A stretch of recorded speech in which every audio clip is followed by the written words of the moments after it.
Salam sejahtera dan salam Malaysia. Saya ucapkan nama saya Kiran Trilaing dan saya merupakan moderator bagi forum kali ini. Syukur kepada Tuhan kerana dengan izinnya dapat kita bersua kali ini dalam satu forum yang bertajukkan patriotisme. Sebelum itu saya ingin mengucapkan terima kasih kepada tuan-puan kerana sudah hadir untuk mendengar forum ini. Semoga kita semua akan memperoleh manfaat yang berguna. Sebagai pembuka bicara, izinkan saya menyampaikan serangkap pantun. Pergi kedai membeli asam, asam dibeli bersama gula. Semangat patriotik harus ditanam supaya dicintakan negara. Baik, sebelum saya menerangkan serba sedikit tentang patriotisme, izinkan saya memperkenalkan panel-panel kita yang hadir hari ini. Keempat panel kita hari ini pastinya bersemangat dan sememangnya sangat arif di dalam memberi pendapat dan pengetahuan mereka, terutamanya tentang tajuk forum yang kita akan bincangkan sebentar lagi. Baik, bagi panel pertama kita yaitu Puan Joy Carla binti Johnny.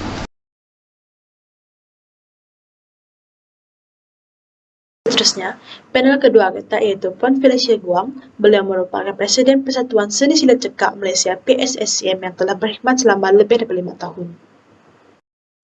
Terima kasih diucapkan kepada moderator kita pada hari ini. Baik, bagi panel ketiga kita yaitu Puan Dezlin Wazandi binti Wekun yang merupakan pegawai Undang-Undang GED L41 di Jabatan Peguam Negara yang sudah pun berkhidmat selama lebih daripada 2 tahun. Kabar baik, Puan Moderator.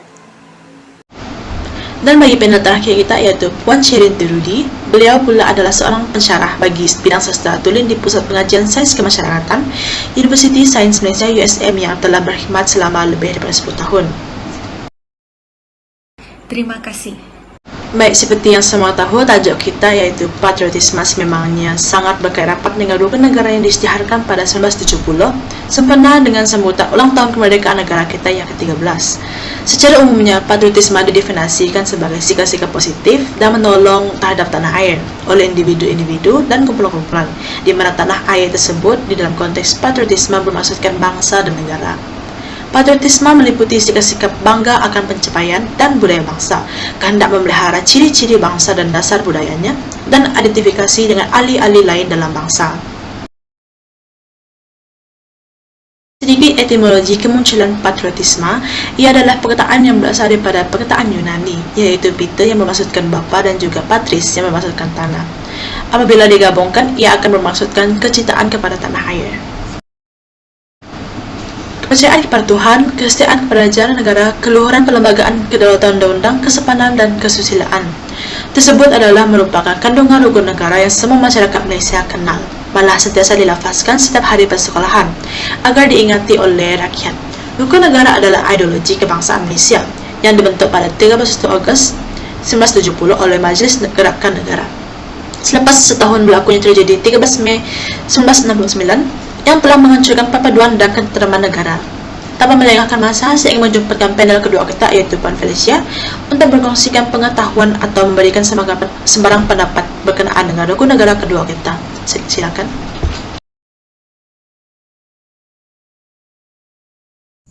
Terima kasih diucapkan kepada moderator kita pada hari ini. Sebelum saya menerangkan lebih lanjut tentang tajuk ini, terlebih dahulu saya akan menjelaskan prinsip rukun negara yang kedua, yaitu kesetiaan kepada raja dan negara. Di negara kita, raja dan negara mempunyai kaitan yang sangat rapat. Hal ini kerana negara kita mengamalkan sistem demokrasi berparlimen dan raja berperlembagaan. Mengambil kira kedudukan Malaysia sebagai sebuah negara majmuk, pakar sejarah dan perlembagaan Profesor Datuk Dr. Ramla Adam menyifatkan peranan raja dalam konteks Malaysia hari ini adalah memperkukuh perpaduan rakyat walaupun terdapat perbezaan dari aspek agama, kaum serta fahaman politik. Perkara 32 Perlembagaan Persekutuan dengan jelas menyebut bahawa Yang di-Pertuan Agong YDPA adalah Ketua Negara. Pada 13 Disember 2011, Al-Sultan Al-Mutasimu Bilahi Muhyiddin Tuanku Al-Haj Abdul Halim Muazzam Shah Ibni Almarhum Sultan Badlisha telah ditabalkan menjadi Yang di-Pertuan Agong Malaysia yang ke-14 dan Tunku Haja Bahia binti Almarhum Tuanku Abdul Rahman Raja Permaisuri Agong. Perkara 44 pula menyebut bahawa YDPA ialah sebahagian daripada komponen yang membentuk parlimen di negara ini dan wajib ditaati dan dihormati oleh seluruh rakyat Malaysia tanpa mengira kaum. Hadirin yang dihormati sekalian, rakyat Malaysia wajib menumpahkan taat setia mereka kepada raja agar hubungan etnik di Malaysia boleh terjalin dengan erat. Hal ini karena peranan raja berperlembagaan yang menjadi simbol perpaduan rakyat dan keharmonian negara. Perkara ini telah dikupas oleh Profesor Harry Groves 1994 mendapati bahwa pemerintahan beraja memberikan satu simbol perpaduan yang ketara dalam sesebuah negara yang terpapar kepelbagaiannya. Justru itu, kewibawaan raja berperlembagaan ini menjadi bentang pengukuhan hubungan etnik karena rasa taat rakyat Malaysia membolehkan ancaman sama ada dari luar maupun dari dalam negara dapat ditangkis dengan mudah. Lantas menjadikan hubungan etnik dapat dibentuk dengan baik. Dalam pada itu, sebagai rakyat Malaysia, kita seharusnya mengamalkan prinsip kedua dalam rukun negara ini kerana raja merupakan ketua kepada negara Malaysia. Justru itu, raja dengan negara adalah saling berkaitan, iaitu taat kepada raja bermaksud taat juga kepada negaranya. Semangat patriotisme akan wujud dalam jiwa setiap rakyat Malaysia yang pelbagai kaum, lantas rasa hormat dan menjunjung kasih kepada raja berjaya membentuk nilai diri yang positif. Nilai diri yang positif dalam sanubari rakyat Malaysia seperti menghormati kepelbagaian budaya, saling bekerjasama dan bertanggung jawab, membentuk satu komuniti satu Malaysia yang bersatu padu. Dengan ini, pembentukan hubungan etnik dapat dikekalkan dan ditambah baik. Selain itu, berdasarkan kesetiaan kepada raja dan negara, raja berperanan sebagai pemerintah yang adil dan saksama tanpa mengira kaum dan agama. Di samping itu, setiap keputusan yang dititahkan baginda telah mengambil kira nasihat dari Perdana Menteri. Justru itu, perkara ini telah disokong oleh Raja Nazrin Shah 2011, iaitu telah bertitah bahawa peranan institusi raja sebagai payung negara wajib memberi naungan secara saksama kepada setiap warga tanpa mengira kaum atau agama seperti yang tersurat dalam salah satu dari 7 wasiat Raja-Raja Melayu. Dengan ini adalah penting bagi rakyat Malaysia mempercayai tampuk pimpinan raja berperlembagaan dan mengamalkan prinsip kedua ini sebagai panduan dalam pembentukan hubungan etnik yang baik. Saudara-saudari yang dihormati sekalian, seandainya rasa kesetiaan kepada raja dan negara hilang dari lubuk hati rakyat Malaysia, saya percaya musibah yang buruk pasti akan berlaku di negara kita, khususnya dari aspek hubungan etnik. Berdasarkan laporan daripada akhbar utusan online bertarikh 25 November 2011 yang bertajuk Anwar Pengkhianat Negara jelas mendedahkan wujudnya pengkhianatan terhadap negara tercinta ini. Tindakan Datuk Seri Anwar Ibrahim yang melanggar etika sebagai rakyat Malaysia tergamak memburuk-burukan nama negara dengan fakta palsu iaitu sistem pentadbiran di Malaysia tidak sistematik dan tidak adil kepada pihak asing, tidak ubah memijak maruah negara di mata dunia. Beliau merayu kepada pihak pentadbiran Australia untuk campur tangan dalam menangani kelemahan pentadbiran Malaysia, khususnya dari aspek pilihan raya agar bebas rasuah dan penipuan. Hadirin yang dihormati sekalian, tindakan Datuk Seri Anwar sebenarnya telah menggugat keharmonian dan hubungan kaum di negara kerana beliau seolah-olah menggalakkan campur tangan asing dalam pentadbiran negara. Jangan sesekali kita membiarkan penjajahan berulang kembali kerana penjajah akan bijak membuat perancangan untuk memporak-porandakan negara melalui hasutan-hasutan berbaur perkauman serta menimbulkan isu sensitif perkauman. Dengan ini, perhubungan etnik di Malaysia menjadi tegang dan berlakunya pergaduhan, kebencian dan pergolakan. Perkara ini amat kita elakkan kerana hanya menghancurkan perpaduan kaum serta menggagalkan konsep perpaduan satu Malaysia. Sidang Dewan yang dihormati sekalian, saya merasakan sebagai rakyat Malaysia yang pentingkan kesejahteraan etnik di dalam negara, seharusnya kita bersama-sama berganding bahu dengan kerajaan menyedarkan rakyat Malaysia untuk mempunyai semangat taat setia kepada raja dan negara, lantas berjaya menyatu padukan hubungan etnik agar menjadi lebih baik. Sebelum kita ke panel seterusnya, suka saya ingatkan bahawa rukun negara sememangnya memberikan kesan yang positif kepada kita, lebih-lebih lagi apabila berada di negara yang mempunyai pelbagai etnik umumnya di Malaysia. Sekian hujah daripada saya kembalikan kepada moderator kita pada hari ini. Terima kasih. Baik, terima kasih kepada panel kedua kita dengan penjelasan yang jelas Puan terhadap rukun negara kedua. Intinya, kesetiaan kepada raja dan negara adalah sangat penting bagi memupuk semangat patriotisme dalam diri rakyat. Seterusnya, soalan saya kepada Puan Dezlin. Bagi Puan pula, apakah yang perlu dihayati dalam prinsip rukun negara kita yang ketiga, keluhuran perlembagaan, dan keempat, kedaulatan undang-undang? Terima kasih kepada Puan Moderator. Selamat pagi, salam sejahtera dan salam satu Malaysia. Seperti yang kita sedia maklum, keluhuran perlembagaan mengambil tempat ketiga dalam prinsip rukun negara. Prinsip ini menekankan perlunya rakyat menerima, mematuhi dan mempertahankan keluhuran atau kemuliaan perlembagaan negara iaitu sumber perundangan yang tertinggi. Fungsi perlembagaan adalah memberi perlindungan kepada rakyat Malaysia akan hak dan keistimewaan mereka sebagai warga negara. Perlembagaan negara telah digubal berasaskan kesepakatan semua kaum dan semua pihak di negara ini. Dengan demikian, ia merupakan satu kontrak sosial rakyat yang tidak boleh dipersoalkan dan diganggu-gugat oleh mana-mana individu atau mana-mana pihak. Selain itu, perlembagaan Malaysia juga menentukan pola politik dan kedudukan sosioekonomi rakyat di negara ini. Ia adalah sumber rujukan bagi segala hal yang berkaitan dengan sistem pemerintahan, perundangan, kedudukan dan hak sosioekonomi rakyat. Pendek kata, perlembagaan mempunyai ciri-ciri seperti berikut. Yang pertama, peraturan atau prinsip asas bagi membentuk sesebuah kerajaan atau negara. Kedua, dokumen rasmi yang mengandungi undang-undang utama. Ketiga, sumber bagi mengubal undang-undang yang lain. Dan yang terakhir, panduan pembahagian kuasa antara bidang pemerintahan dan pelaksanaan. Justru itu, setiap warga negara Malaysia dikehendaki menghormati, menghargai serta memahami maksud dan kandungan serta latar belakang sejarah pembentukan perlembagaan Malaysia sebagai tanda cinta akan negara. Sesungguhnya, kalau keluhuran perlembagaan negara Malaysia tercemar, bererti satu penghinaan kepada bangsa dan negara sudah berlaku.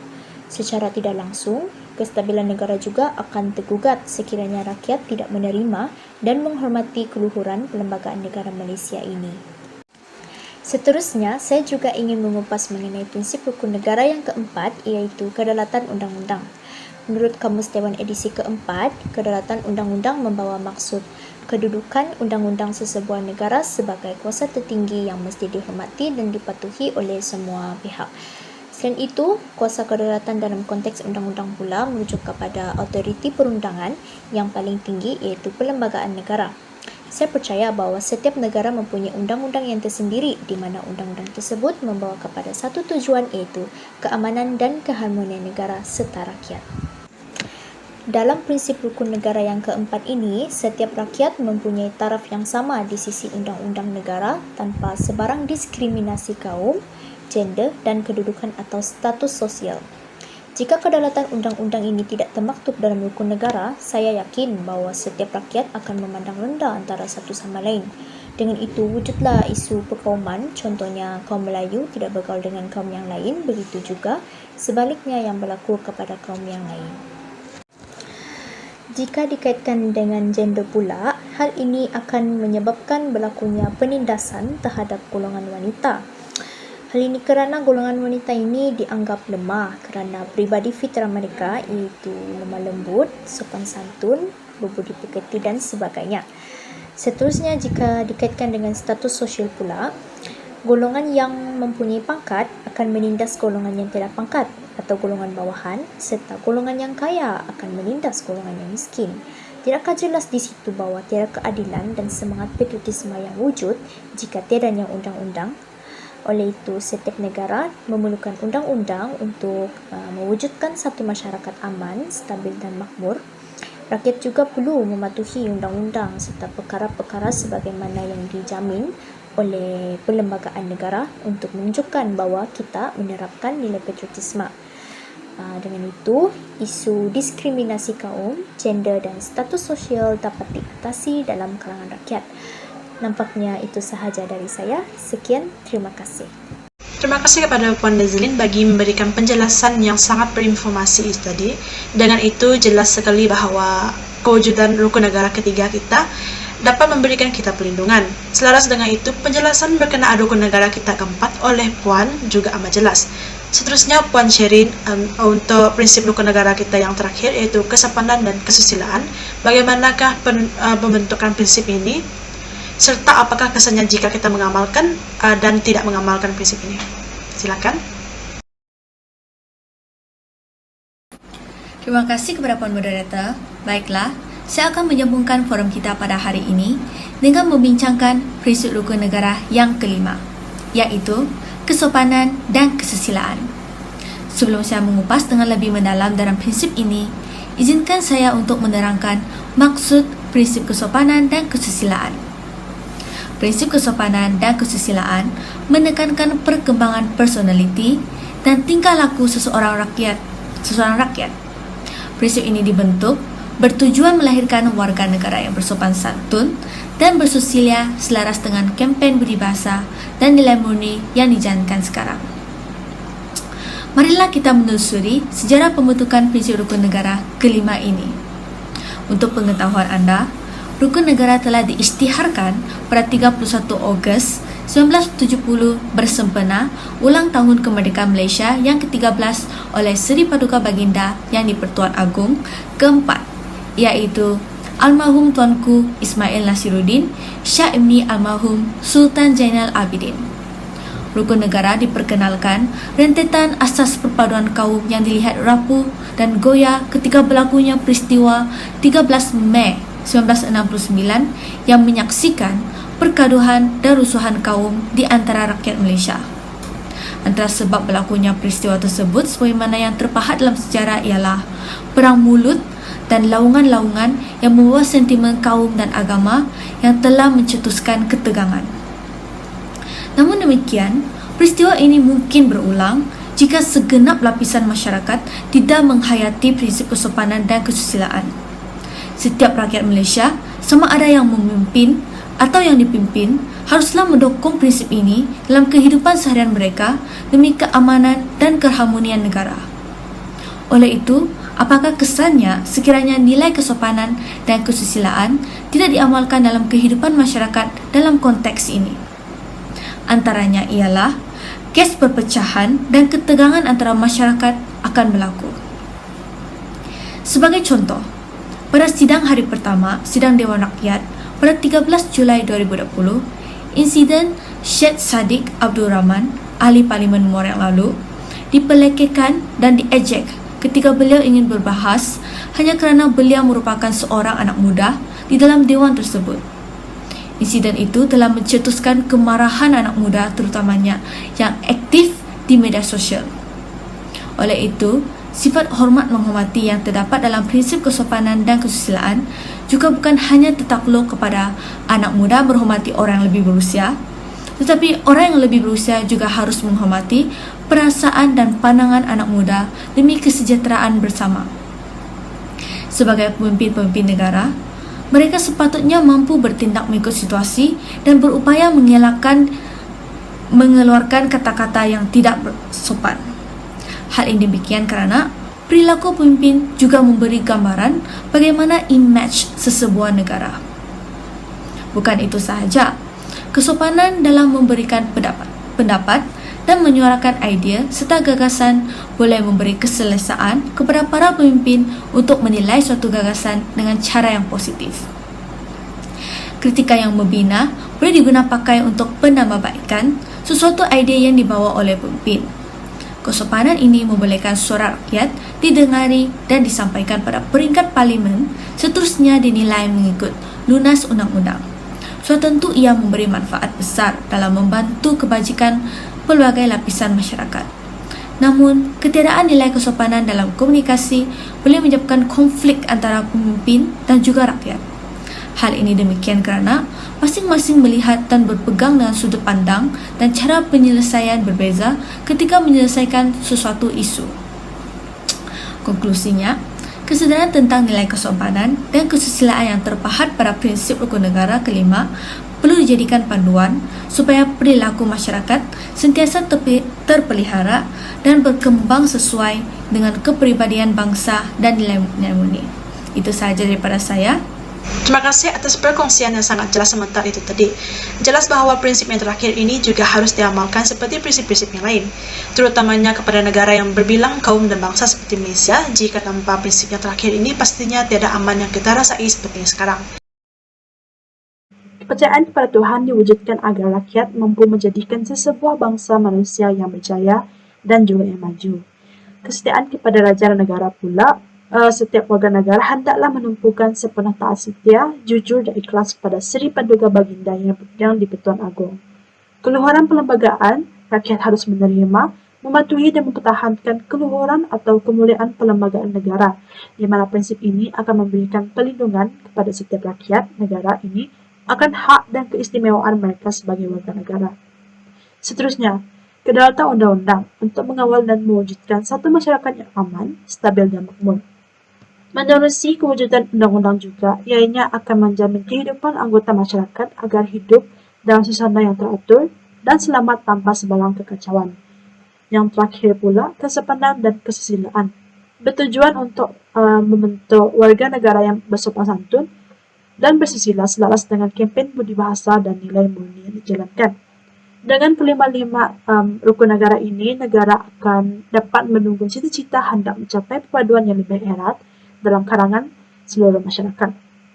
Memelihara satu cara hidup adil agar kemakmuran negara dapat dinikmati, menjamin satu cara hidup yang liberal terhadap tradisi-tradisi kebudayaan yang kaya dan berbagai cara serta membina satu masyarakat yang progresif yang akan menggunakan sains dan teknologi modern dalam rangkaian kehidupan.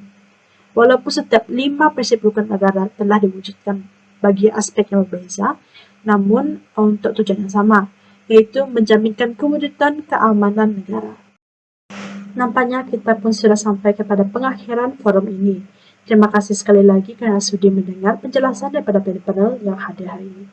Pastinya mereka sudah memberikan perkongsian yang jelas dan tidak mengecewakan. Semestinya banyak manfaat dan pengetahuan yang telah kita tekankan dalam setiap penjelasan mereka tadi.